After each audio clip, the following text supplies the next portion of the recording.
j'ai vu aussi que tu avais fait des romans photos, justement. Oui, parce que j'ai une grosse passion pour les romans photos. Enfin, j'aime trop ça parce que, du coup, comme je te disais, j'ai grandi en Côte d'Ivoire. Et en fait, ma tante avait plein de romans photos et genre, elle lisait ça tout le temps. Et du coup, genre, je prenais ses magazines et j'allais vite vers la fin pour lire les romans photos. Et enfin, c'est quelque chose qui m'a toujours passionnée. Enfin, il y a un truc un peu entre l'exagération, l'humour, mais en même temps, c'est super bien fait dans le sens où tu es captivé jusqu'au bout. Et oui, enfin, j'avais eu c'était une collaboration du coup avec Wadé. Là, c'est un magasin en ligne et un peu un studio créatif aussi, un studio de design. Enfin, je sais qu'elle fait beaucoup de céramique en ce moment, qui m'avait invité à faire du coup ce roman photo. Et j'avais adoré. Du coup, on a écrit l'histoire. Et enfin, j'avais pris toute une sélection d'images pour, en termes de références et tout, pour vraiment mener à bien et que ça ait aussi un référencement africain plutôt, parce que enfin, les romans photos, c'est plus large que la Côte d'Ivoire.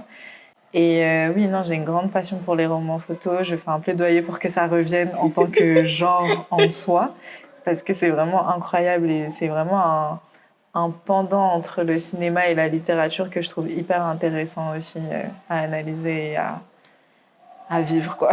Parce que c'est vraiment une expérience à vivre. Ça, c'est sûr. C'est vraiment très marrant parce qu'un des premiers projets que j'ai dû faire aux Beaux-Arts, c'était notre professeur de photo. Je sais pas pourquoi, elle avait décidé qu'on allait faire un roman photo. Donc elle nous avait mis par groupe, elle était en mode fan des romans photos. Et on avait vraiment joué sur ce côté, effectivement, exagéré des expressions. Vraiment. On pourrait appeler ça du mauvais jeu d'acteur. Oui, c'est ça aussi que je trouve intéressant. C'est sûr. C'est très exagéré, mais effectivement, en plus, il faut que ça aille au but, au niveau de la photo qui est prise. Ça doit capturer tout un moment, et puis... C'est sûr, mais je dis, peut-être pour les personnes qui connaissent pas ce que c'est un roman photo, toi, comment est-ce que tu le décrirais? Vraiment, le roman photo, de la manière dont je l'ai vécu quand j'étais plus jeune, c'était vraiment... Il y avait un moment où, du coup, les livres, ça commençait à devenir un peu ennuyeux quand t'es plus jeune et t'as besoin d'un peu de dynamisme. Et il y avait ce moment aussi où la télé, elle n'était pas tout le temps allumée et vraiment, c'était l'entre-deux parfait pour avoir ce dynamisme-là avec les images qui sont assez exagérées, mais du coup, qui sont drôles et qui te font passer un moment un peu entre où tu vas rire tout seul, et, mais enfin, tu te comprends toi-même et autres. Et c'est vraiment pour moi un bel entre-deux entre la télé qui est hyper populaire et la littérature qui peut être aussi quelque chose de difficile à entrer dedans. Donc vraiment, c'est cet entre-deux un peu parfait pour moi, d'une certaine manière. Je veux dire, c'est intéressant parce que le roman photo, ce serait aussi un média typiquement féminin. Oui, c'est vrai aussi. C'est vraiment vrai. C'est une version... c'est ça, imagé des livres à l'eau de rose.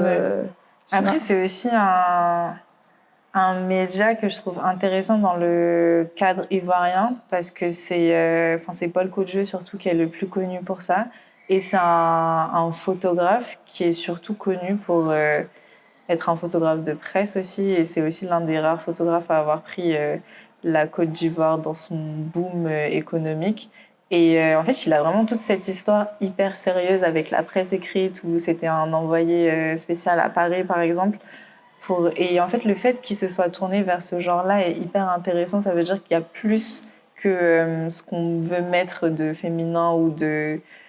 Enfin, tout ce qu'on peut mettre de négatif sur ce genre-là, il l'a vraiment magnifié au point où, enfin, quand on regarde, ces images sont époustouflantes. Et pourtant, il y a quand même cet humour-là qui est quand même glissant un peu dans tout ce qu'il fait. Mais vraiment, je trouve dans le cadre ivoirien, on peut rajouter une autre dimension vraiment au roman photo aussi.